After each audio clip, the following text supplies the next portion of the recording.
Hello and welcome to the Cryptocurrency News channel. We're going to talk about SEC possibly starting to go after Binance. Now, they're only going after Binance.us right now, but it actually might put Binance in jeopardy as well.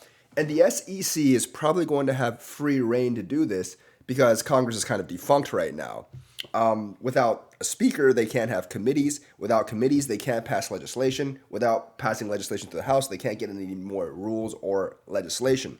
So, assuming that this speaker holdout goes on for a couple more weeks, Ginzer is going to have more free reign than he does most of the time because there are representatives that want to rein him in. Now, this isn't necessarily a bad thing because Congress can also go the other way and pass bills that are very unfavorable to crypto. So with Congress in disarray, there's not going to be any more bills for crypto or against crypto. So Ginzer is going to have his say in a lot of things, of course, pending on the results of the XRP lawsuit.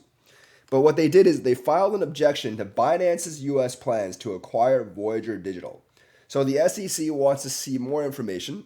There was a deal that was 1.022, this is from Cointelegraph, billion dollars to buy Voyager and Binance. Now, for those of you that don't know, the U.S. government did actually have something to say last time that Binance tried to buy Voyager, and that's why FTX ended up buying Voyager because they didn't want a foreign company acquiring Voyager Digital. But now they may not actually have a choice. And the thing is, Binance is buying it through Binance.us. And although Binance.us is technically supposed to be a wholly, basically not a subsidiary of Binance.com, they're saying it basically operates as a full subsidiary of Binance.com. And because of that, that actually might put Binance.com itself in kind of like financial jeopardy with Binance.us, especially because people are claiming that Binance.us doesn't have the assets without outward help, which means there might be commingling of funds between Binance.com and Binance.us. And if that's true, if there's commingling of funds between Binance.com and Binance.us, that means Binance.us is actually, Binance.com would be involved with US customers and therefore would actually fall under the jurisdiction of the SEC and US entities. So Voyager is refiling some things. And the SEC has already communicated its concerns with Voyager. So the SEC is looking for everything that it can to actually assert more power over the crypto industry right now. And they're looking at a way into Binance.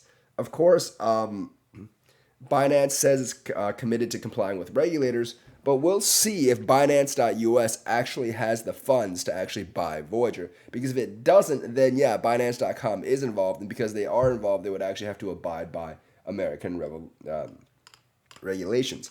However, this could lead to Voyager not being bought out if Binance doesn't want to cross over that hurdle.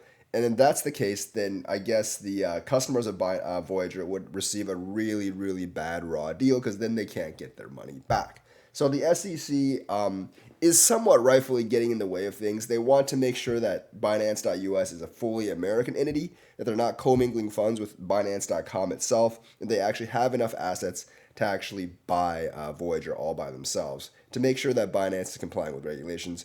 And once again, I think the SEC is going to have an oversized power as long as Congress is pretty much defunct at this point, because there won't be any new regulations coming out for crypto as long as the speaker fiasco is actually going on. So that's the news for today. Let me know what you think. Like and subscribe. Hit that bell notifications button. Thank you and have a nice day.